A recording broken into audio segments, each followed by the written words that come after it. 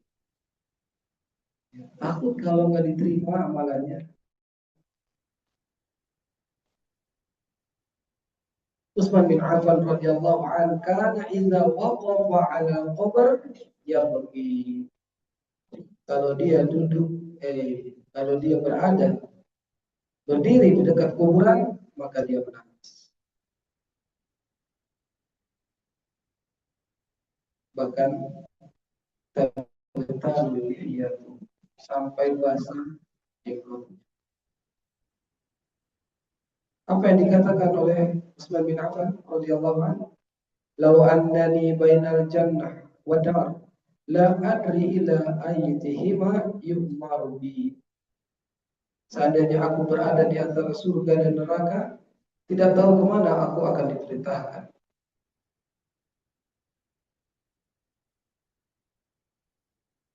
La akhartu an akuna ramadan. Niscaya aku pilih menjadi abu qabla an a'lam, sebelum aku mengetahui ila aitihima asir, kemana aku akan pergi. Wahada Ali, ini kisahnya Ali bin Abi Thalib radhiyallahu anhu, khalifah berapa? Keempat. Ali bin Abi Thalib radhiyallahu anhu, wabga'uhu wa khawfuhu, tangisannya dan takutnya. Dan beliau sangat takut terhadap dua perkara. Apa yang ditakutkan oleh Ali? Tol amal, tol al amal, bukan amal ya, tapi amal dengan hamzah. Tol amal, panjang angan-angan. Wattiba al hawa, mengikuti hawa nafsu. Qala, kata Ali, fa'amatul amal fayunsil akhirah. Adapun panjang angan-angan maka ia melupakan akhirat. Apa sih yang panjang angan-angan? Terhadap dunia. Saat ini punya barang ini, biasanya kaum wanita suka atas ini. Nah, yang berdalam kayaknya banyak ya. Semua merek harus dimiliki, padahal fungsinya sama. Jadi panjang angan-angan sehingga akhirnya lupa akhirat. Ya. Adapun yang ittiba'ul hawa, kata Ali, fa yusudda 'anil haqq, orang yang mengikuti hawa nafsu maka itu akan menghalangi dari al-haq, benar.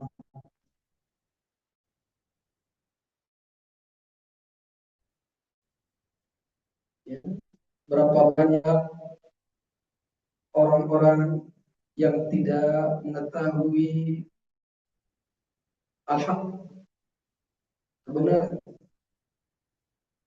manhaj salaf soleh, bukan manhaj hawa nafsu dari agama.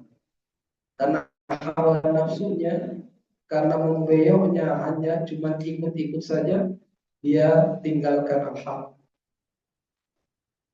Ya, seperti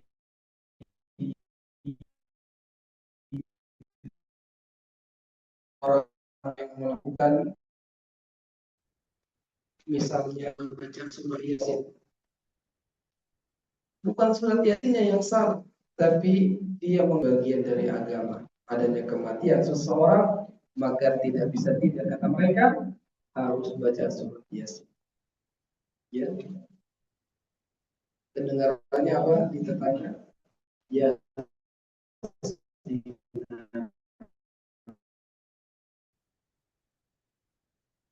mungkin ada mi atau bi apa sih? Dia mendengar dari tanya. Maka apa yang harus kita jawab? Iya, Yasin itu orang yang baca surat Yasin. Yang dilarang bagaimana? Ini baca surat Yasin kalau ada orang wafat harus dibaca Al-Quran. Maka ini orang-orang yang mengikuti hawa nafsu. Dan masih banyak lagi contoh-contoh dalam bermanhaj, beragama yang mereka ikut hawa nafsu, bukan ikuti dalil yang sahih. Nah, kata Ali bin Abi Thalib radhiyallahu anhu, orang yang mengikuti hawa nafsu akan menghalangi dari kebenaran. Itu tentang syubhat-syubhat ya. Belum lagi hawa nafsu dunia. Baik. Ala lanjutan dari perkataan Ali bin Abi Thalib radhiyallahu anhu. Ala ketahuilah wa inna dunya qad walad mudbirah wal akhirah muqbilah.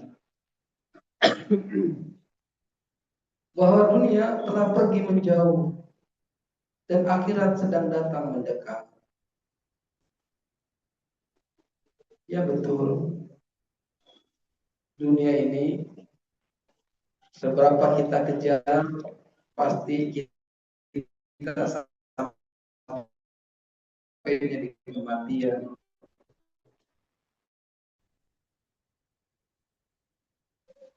Dunia tidak akan pernah berujung kecuali adanya kematian. Dan akhirat itu akan mendekat.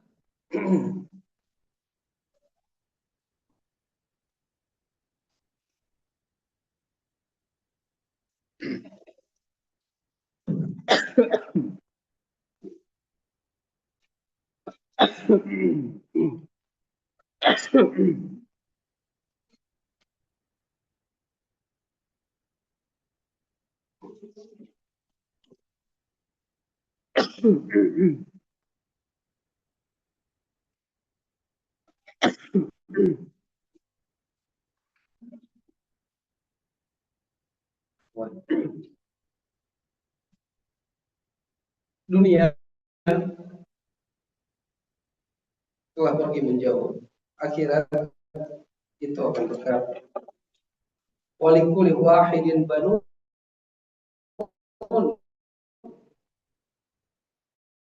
masing-masing memiliki anak-anak. Masing-masing punya pengikut. Fakunu min abna'il akhirah.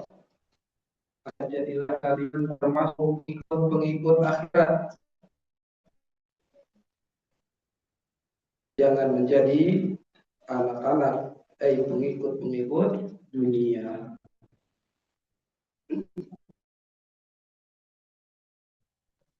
Kata siapa? Kata siapa? Jawab Ali, sahabat. Nasihat yang berharga. Jadilah pengikut akhirat dan menjadi pengikut. Wa inna ini adalah tanpa dia esok hari akhirat hisab wa kita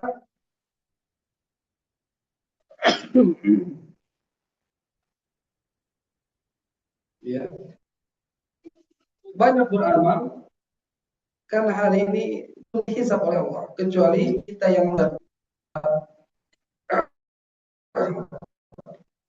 banyak sekali kurang beramalnya,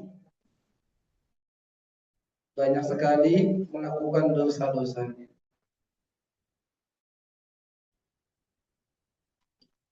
Lebih baik jangan banyak beramal, tapi saat mereka beribadah tanpa amal. Mereka beribadah tanpa Khulafaur Rasyidin sudah sebutkan, dan masih banyak sahabat-sahabat lagi yang mereka berharap kepada Allah dengan ihsannya. Mereka disertai dengan apa? Khauf, rasa takut. Janganlah menjadi celaka yang digambarkan oleh Allah Subhanahu wa taala. Dia merasa aman terhadap dosa-dosa yang dilakukan. Baik.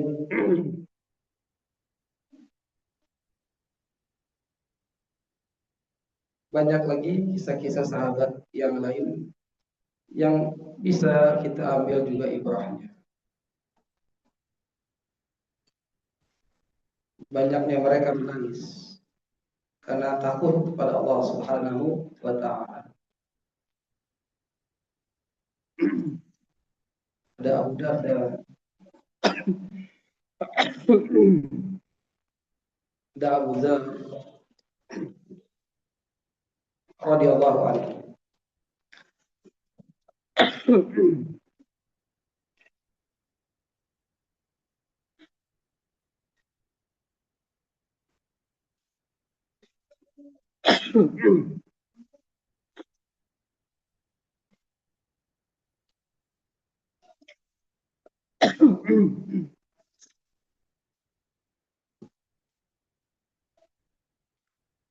Ini saya bawakan lagi kisah dari Ibrahim At-Taimi yang mengatakan, ma'aradtu qawli ala amali.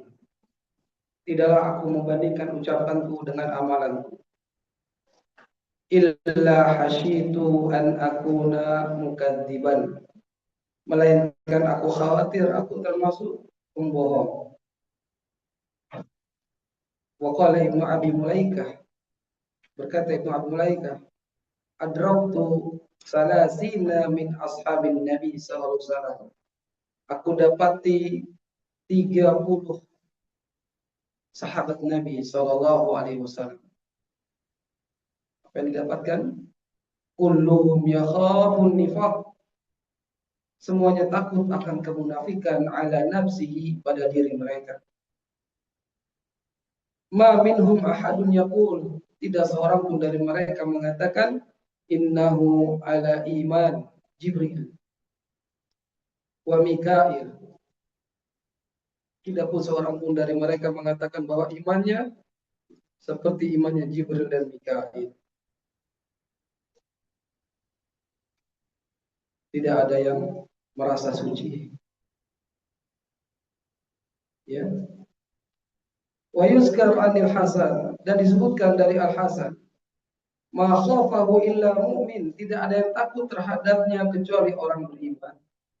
Wala aminahu illa munafik, tidak ada yang merasa aman kecuali seorang munafik.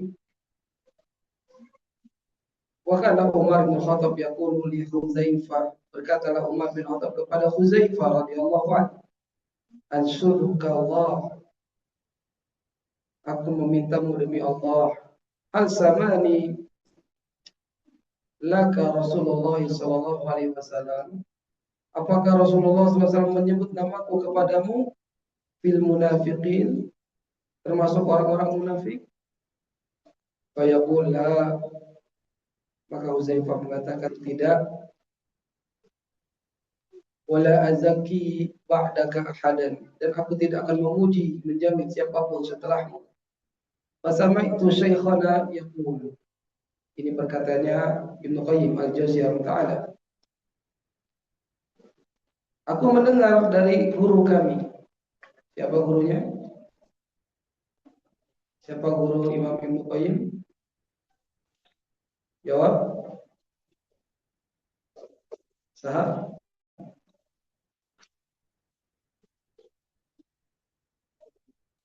Ada yang bisa menjawab? Katakan. Nah, sah asal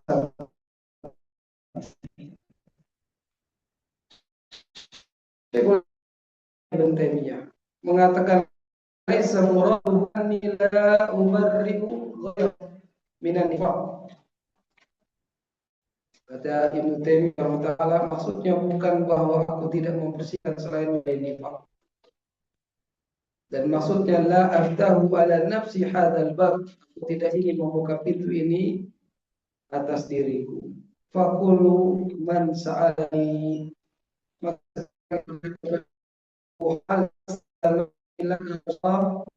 apakah padamu fazaki, lalu aku akan berkata wa qaribun min hadza qaul Nabi sallallahu alaihi wasallam lillazi sa'alahu an yad'u wala.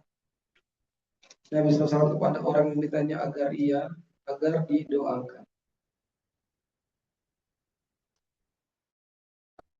agar tidak doakan, termasuk 70.000 orang yang masuk surga bi ghairi hisab, dan engkau telah didahului oleh Uqasyah. Hadis riwayat Imam Bukhari dan Muslim.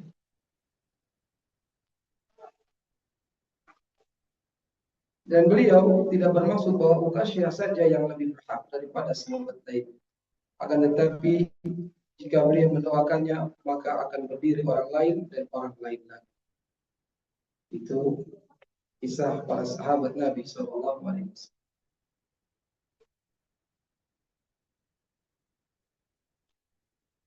Dan pintu itu akan terbuka. Bahkan mungkin berdiri orang yang tidak pantas termasuk mereka.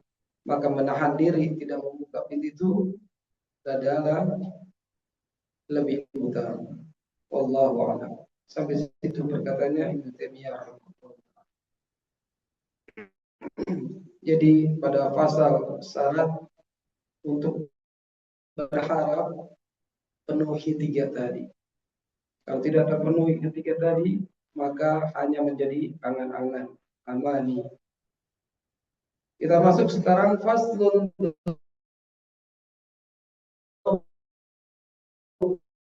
nubi wal ma'asi. Masuk ke al-dzunub dan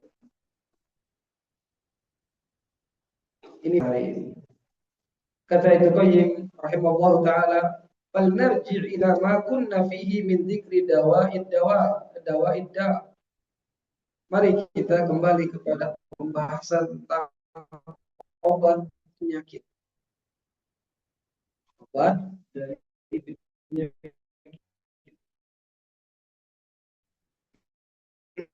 Alladzi in istaqarra dunya yang jika terus berlanjut akan merusak niat akhirat seorang hamba.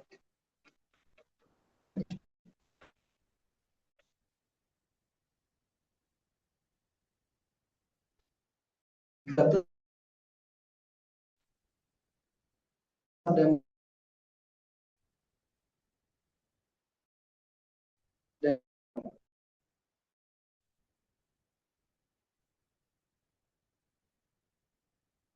ingat, dosa dan maksiat kalau terus berlanjut pada diri seorang hamba, dia itu akan rusak kehidupan di dunia dan di akhirat. Wa mimma yanbaghi an yu'lam anna dzunuba wal ma'asi tadurru wa la budd. Maka di antara hal-hal, mimma di antara apa-apa yang harus diketahui adalah bahwa dosa dan maksiat pasti membawa mudarat, membawa kesengsaraan, membawa bahaya. La bud, tidak bisa tidak. Wa anna dharara fil qulub, dan bahayanya pada hati. kadororis samum, seperti kadororis sumumi fil abdan, bahayanya dosa dan maksiat pada hati seperti bahaya racun pada badan. Ala ikhtilafi darajatiha, dengan berbeda-beda tingkatan. Fid-darar, dalam tingkat bahaya. Ya. Dosa dan maksiat beraneka ragam, dan tentu dampaknya, bahaya juga beraneka ragam sesuai derajatnya.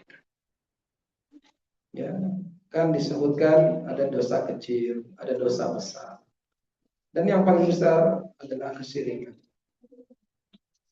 Wa hal fid dunya wal akhirah syarr, kata Ibnu Qayyim al-Jauziyah rahimahullah, Imam Ibnu Qayyim. Dan adakah dunia dan akhirat suatu keburukan? Wada'un illa wassababu dzunub wal ma'asi. Adakah di dunia dan akhirat suatu keburukan dan penyakit kecuali sebabnya adalah dosa dan maksiat. Faman ladzi akhrajal abawain minal jannah, maka apa yang mengeluarkan kedua orang tua manusia, orang tua kita Adam dan Hawa, dari surga?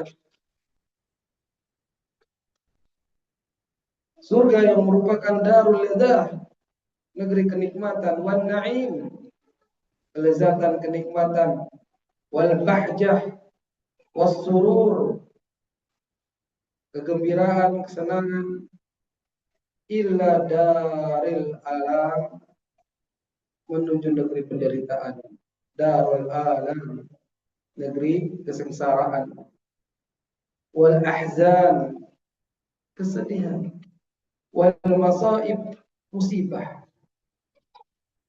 Negeri apa itu? Negeri yang ada penderitaan, negeri yang ada kesedihan, negeri yang ada musibah. Negeri apa? Hada huwa dunia. Bumi yang kita berpijak. Ini negeri penderitaan, ini negeri kesedihan, ini negeri musibah. Apa yang menyebabkan kedua orang tua kita akhirnya diturunkan dari surga? Adalah karena dosa dan maksiat. Larangan Allah dilanggar oleh Adam.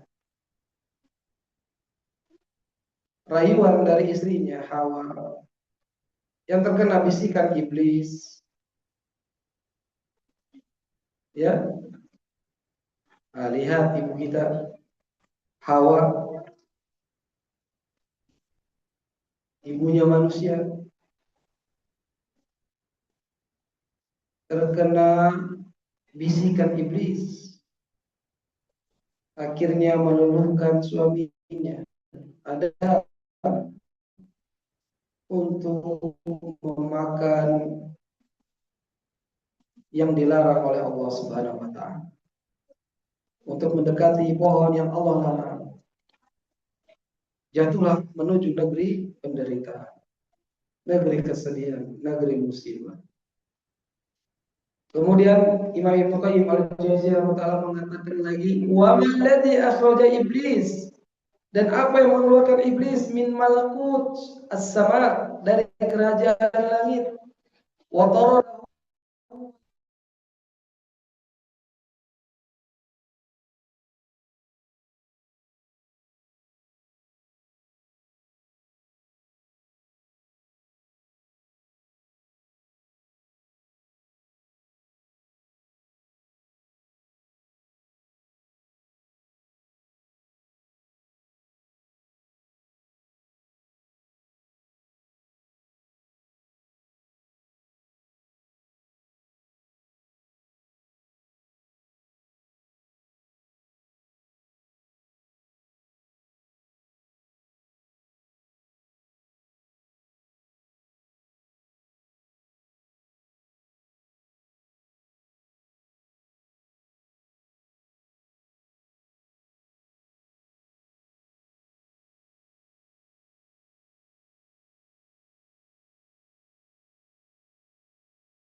Berkata Sami'tu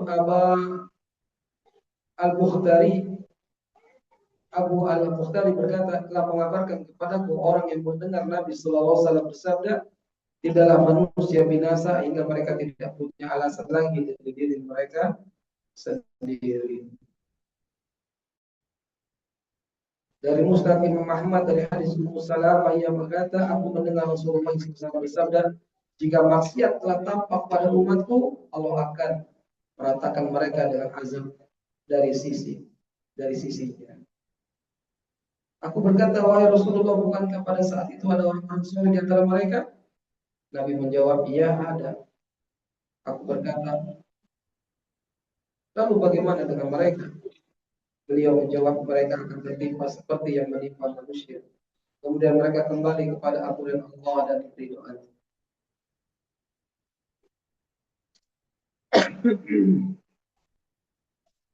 Nah, umatillah azamnya Allah wa yakum.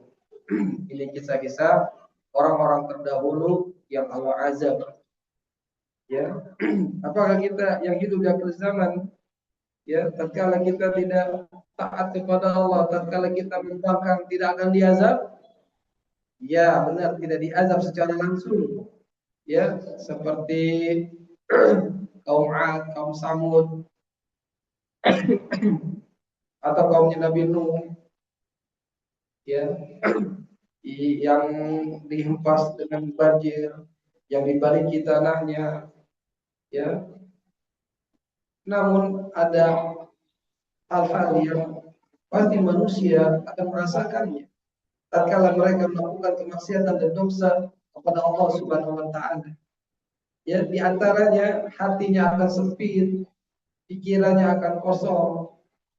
Ya, tidak azab yang sangat seperti yang kita lihat. Maka orang-orang terdahulu cukuplah menjadi pelajaran buat kita. Ya. Memang tidak langsung cash di dunia kita akan diazab. Tapi ingat negeri akhirat lebih parah, lebih dahsyat. Nah, insya Allah kita lanjutkan pasal yang sangat bagus ini agar kita benar-benar bersiap diri kita menghadapi akhirat sehingga kita benar-benar menjadi orang yang takut terhadap perbuatan maksiat dan dosa kepada Allah Azza wa Jalla. Nah, tersisa waktu kita ada tanya jawab insyaallah. Ada beberapa pertanyaan yang masuk. Mudah-mudahan Anda bisa menjawabnya.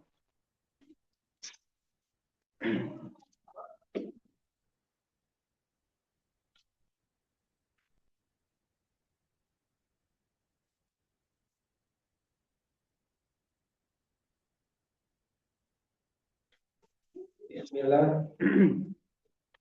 Akhbar Ustaz,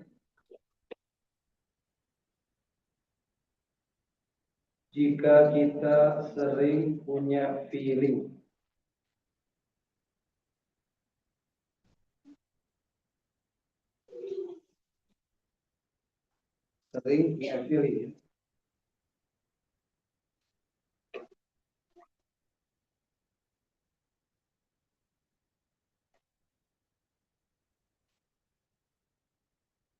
dan suka benar terjadi, tapi suka takut uzur atau mendahului Allah. Namun seringkali feeling itu benar.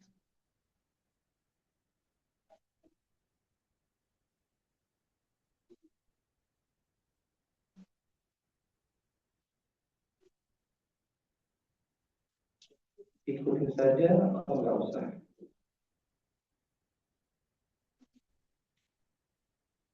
Dan bagaimana cara menjaga hati kita? Subhanallah, jazakallahu khairan. Ini ada percampuran bahasa Inggris ya. Feeling. Feeling apa ya? Nyangka gitu ya, prasangka gitu. Ya, jadi prasangka ya. Jadi berprasangka begini. udah punya pikiran, kalau begini pasti begini. Jadi perlu diluruskan dulu ya, feeling dalam Islam bisa saja terjadi beberapa hal, ya, tidak semuanya sama. Bisa juga berupa firasat, ya, feeling banyak artinya ya, firasat atau prasangka, atau bisa juga itu was-was, ya, dia feeling tapi itu bisa juga maknanya di was-was. Dalam hadis ada penyebutan bahwasannya firasat seorang mukmin itu ada benarnya. Ya, ilham yang diberikan oleh Allah, itu firasatnya seorang mukmin itu ada benarnya. Namun ingat, bukan berarti selalu benar dan bukan menjadi sumber hukum, karena harus ditimbang dengan Al-Quran dan As-Sunnah. Ya. Jadi jangan sampai ini mah benar firasatnya, kalau baca Al-Fatihah pasti nyampe misalnya. Kalau baca surat Yasin pasti yang meninggal pasti tenang, udah dikirimin surat Yasin misalnya. Ini kan cuma firasat atau cuma apa ya, persangkaannya saja, tidak ilmu gitu. Maka harus dibuktikan, ditimbang dengan Al-Quran dan As-Sunnah. Ya. Jadi ingat, feeling bisa saja itu firasat, ya, prasangka atau was-was. Dan ingat, ini bukan sumber hukum Islam. Ya, jadi jangan dipegang sebagai pegangan utama. Jadi kan disebutkan kadang feeling itu benar, terkadang kan. Maka bagaimana sikapnya? Ya, kalau ada feelingnya so strong gitu, feelingnya kuat ya. Tetap jangan langsung diikuti begitu saja, karena feeling itu nggak punya dasar yang jelas, ya. Dan jangan dijadikan sebagai keputusan. Kalau beragama itu dibangun di atas ilmu, bukan perasaan.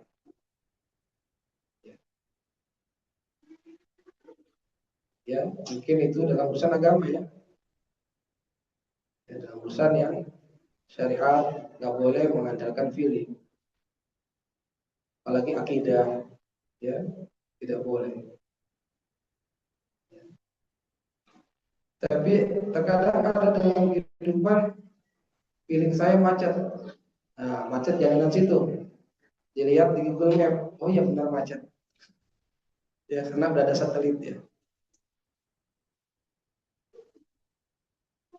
Itu bukan urusan akhirat syariat ya, hanya urusan dunia. Ya.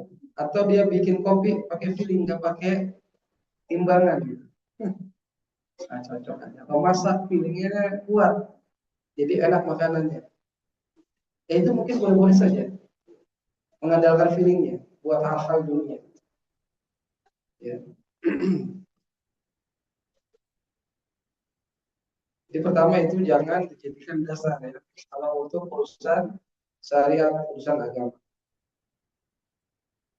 Tapi juga dia tidak boleh menolak feeling yang diberikan oleh Allah Subhanahu wa taala. Ya. Tadi kan katanya kadang benar atau banyak benarnya. Ya.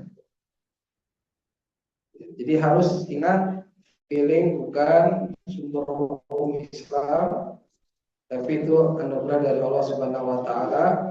Tetap kalau menjadi keputusannya harus ditimbang berdasarkan Al-Quran dan As-Sunnah. Ya. Karena juga zon itu dilarang oleh Allah Subhanahu wa taala. Istanibu, jauhkanlah kalian dari zon prasangka. Karena banyak prasangka itu isi dosa. Lalu bagaimana untuk menjaga kolbu kita ini, menjaga hati, menjaga jiwa ini? Yang pertama tentu husnuzon kepada Allah Azza wa Jalla. ya berprasangka baik kepada Allah, ya, dan juga berprasangka baik kepada sesama manusia, karena itu akan menyelamatkan hati. Ya, kalau dikit-dikit berburuk sangka kepada manusia, itu malah mengotori dan merusak hati. Ya, apalagi sesama kaum muslimin, apalagi sesama yang ngaji satu manhaj, ya. Oh, dia sudah ngaji sunnah, itu lebih tinggi untuk dia husnuzonnya. Tapi kepada ahli bid'ah, ya, ngajak-ngajak tentang agama, bicara agama, nanti kena subhan, ya, hati-hati. Bahkan para ulama saja tutup kuping kalau ada pembicaraan tentang agama yang dibaca atau yang diucapkan oleh ahli bid'ah. Nah, ingat husnuzon kepada Allah Azza wa Jalla, kepada kaum muslimin. Ya, tentu yang tadi yang saya sebutkan secara rinci. Lalu apa? Banyak berzikir dan berdoa kepada Allah. Ya, apa doanya? Ya muqallibal qulub tsabbit qalbi ala dinik. Wahai membolak-balikkan hati, tetapkan hatiku di atas agamamu, ya, di atas agama. Wa ala ta'atik, di atas ketaatan. Ya.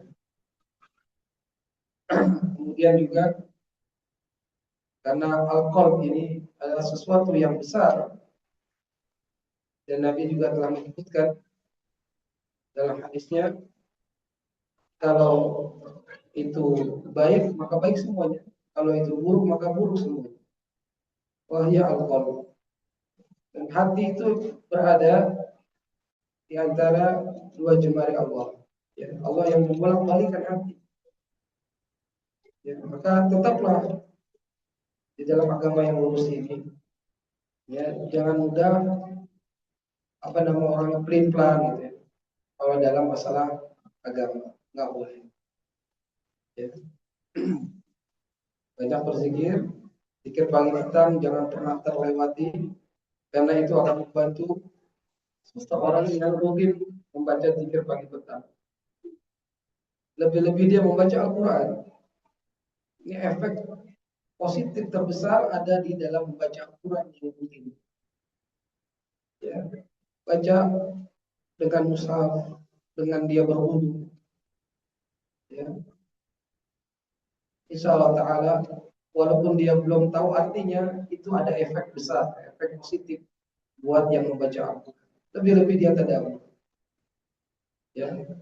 Lebih-lebih dia tadabbur terhadap firman Allah Subhanahu wa Ta'ala. Nah, Allahu a'lam bishawab. Walhasil, feeling jangan dijadikan pengaruh utama, ya, dalam beragama. Baik. Kemudian Bismillah, dan izin bertanya, jika akidahnya rusak, akidahnya, namun ia di hatinya la ilaha illallah, dalam kurung tidak Tuhan selain Allah. Ya, ini diluruskan dulu ya. Makna la ilaha illallah, ya, bagaimana dipahami orang Arab adalah la ma'budu bihaqqin illallah. Tidak ada sesembahan yang berhak disembah dengan benar kecuali Allah. Itu arti la ilaha illallah, ya. Jangan letterlek tidak ada Tuhan selain Allah. Bukan, itu salah. Ya, tetapi tidak ada sesembahan yang berhak disembah dengan benar kecuali Allah. Itulah makna la ilaha illallah. Saya lanjutkan pertanyaannya. Rusak akidahnya, namun ia di hatinya ada la ilaha illallah. Apakah dia bisa masuk surga? Akidahnya rusak. Ya. Tapi ada la ilaha illallah di hatinya. Allahu a'lam. Yang mengetahui benar tidaknya dia syahadat la ilaha illallah ya dengan benar ya, dengan maknanya tadi benar ya. Kemudian ada syarat-syarat yang 7 itu dia penuhi terhadap kalimat la ilaha illallah.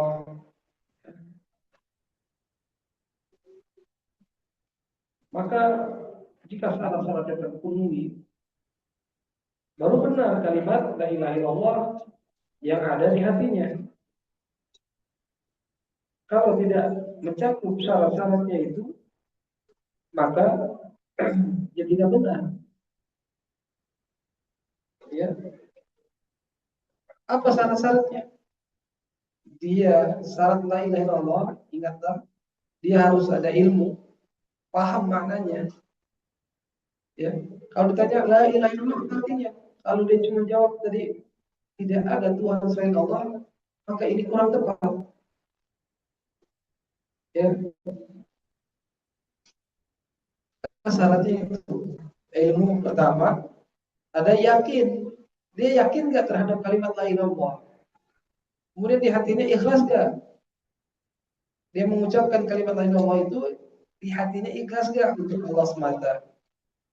Kemudian syarat berikutnya jujur, yang ini merupakan kebalikan dari dusta. Benar gak dia itu di hatinya adalah ilah Allah, tidak menyembah selain Allah, tidak berharap, tidak berdoa kepada selain Allah. Kan ternyata banyak orang mengucapkan la ilaha illallah tapi dia masih perlu kepada dukun, masih perlu kepada penghuni kubur.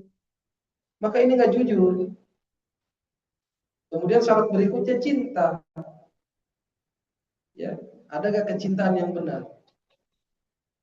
Ya, yang dia tidak ada kebencian. Ya, jangan seperti Abu Lahab.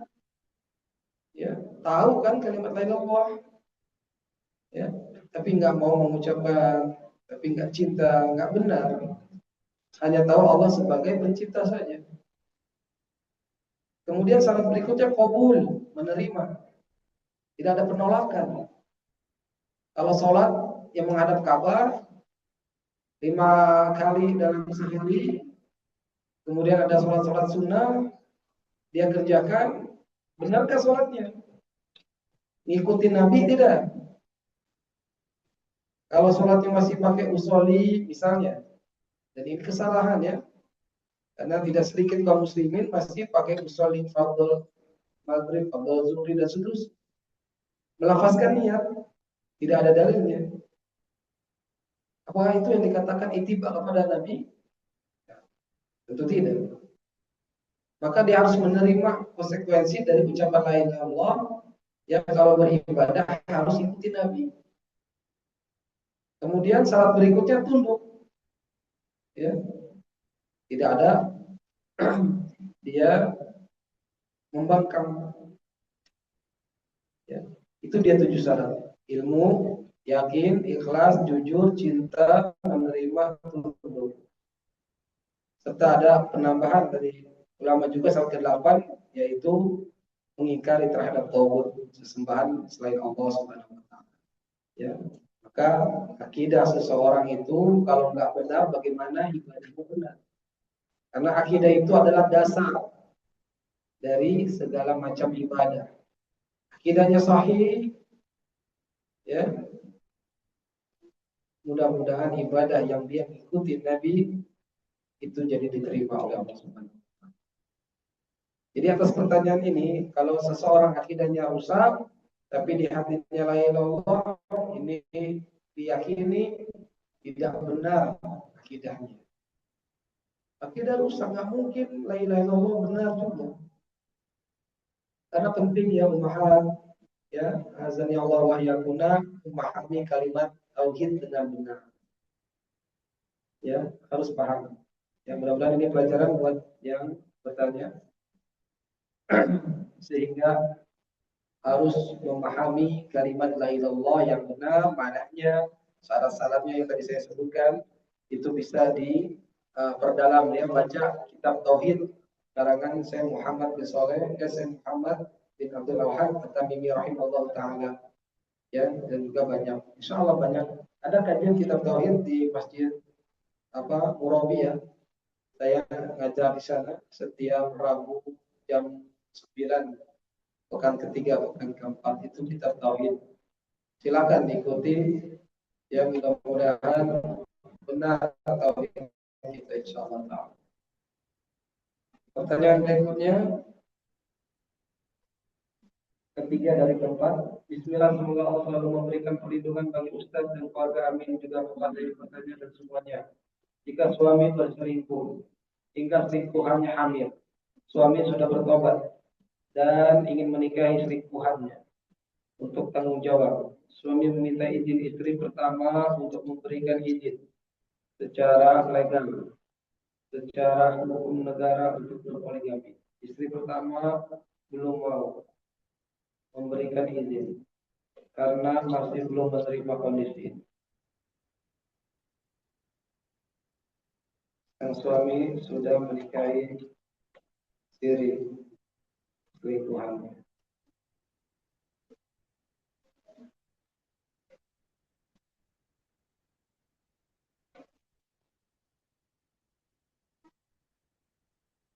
Ini pernyataannya. Ada pertanyaannya ya? Ya, semoga Allah memberikan kesabaran kepada yang terkena hal ini ya. Ya, perselingkuhan hal yang tidak dibenarkan. Katakan saja kepada suaminya mungkin ya. Ada istilah seperti itu. Kalau belum menerima, ya mungkin katakan kalau jantan ceraikan aku. Ya, ini perzinahan. Ya uzubillah.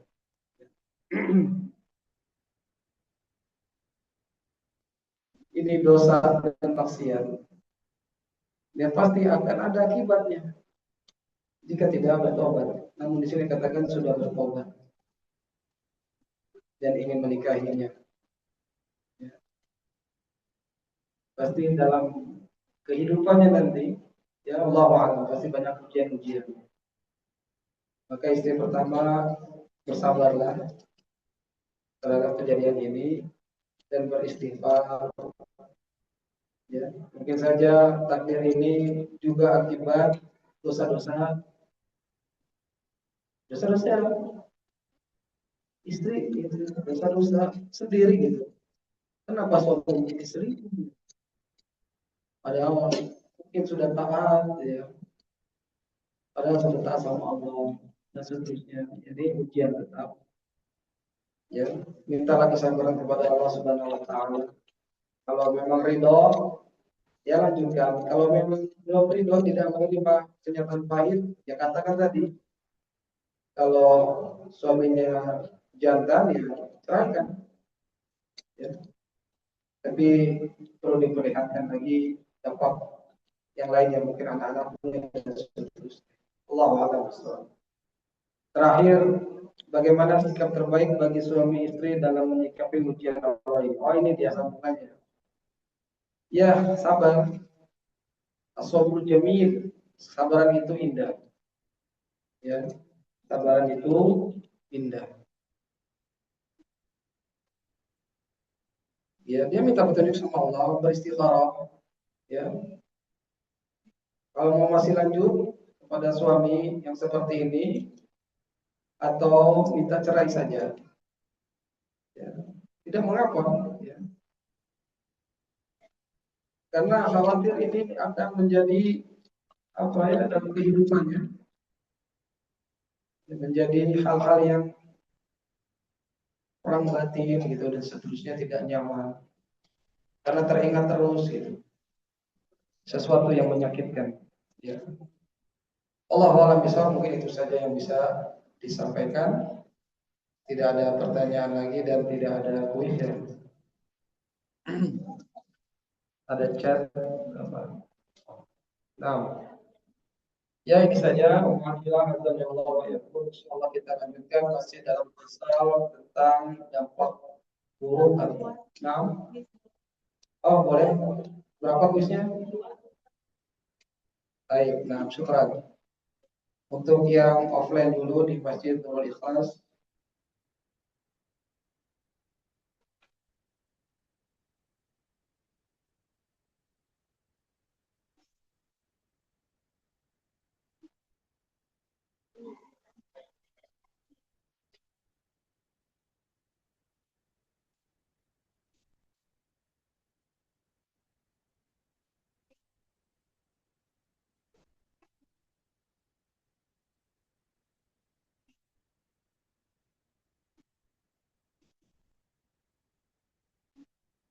termasuk penyakit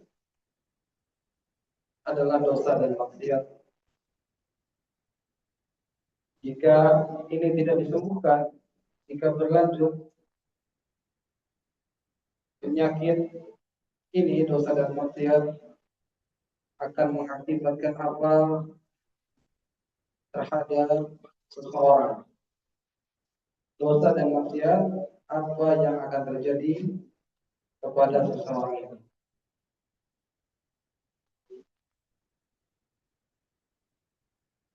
Jawab.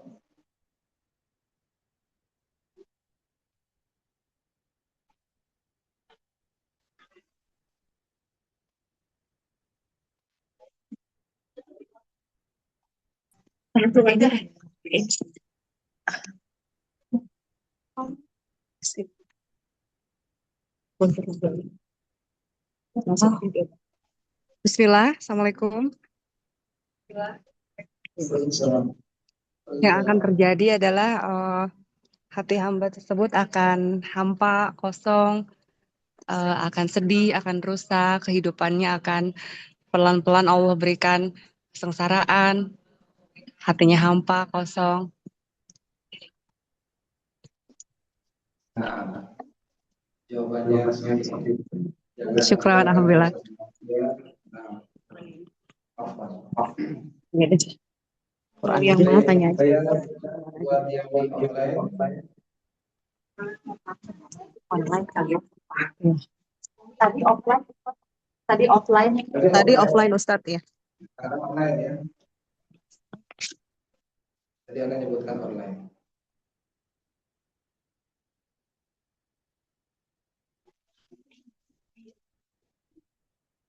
Sebutkan 3 syarat pengharapan. 3 syarat dalam berharap.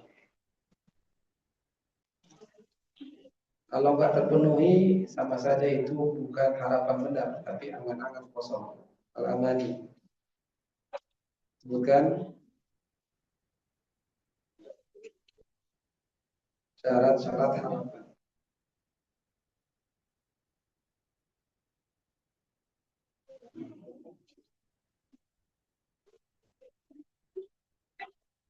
Ada yang bisa jawab? Yang online?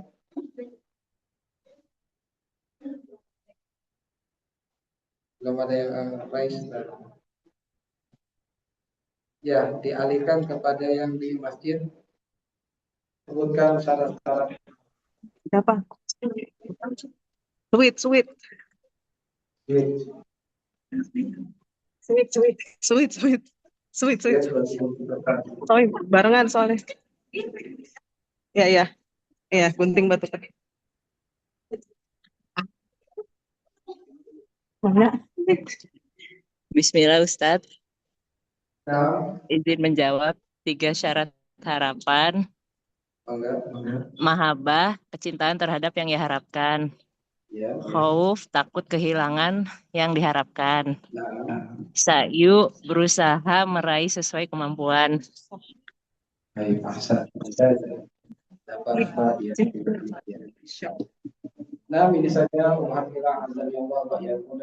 Kaji kita hari ini mudah-mudahan Allah memberikan pahala atas menuntut ilmu kita dan bermanfaat. Wabillahi taufiq. Wassallallahu ala nabiyyina Muhammad wa akhiru da'wana alhamdulillahi rabbil alamin. Subhanaka Allahumma bihamdik asyhadu an la ilaha illa anta astaghfiruka wa atubu ilaik. Wassalamualaikum warahmatullahi wabarakatuh.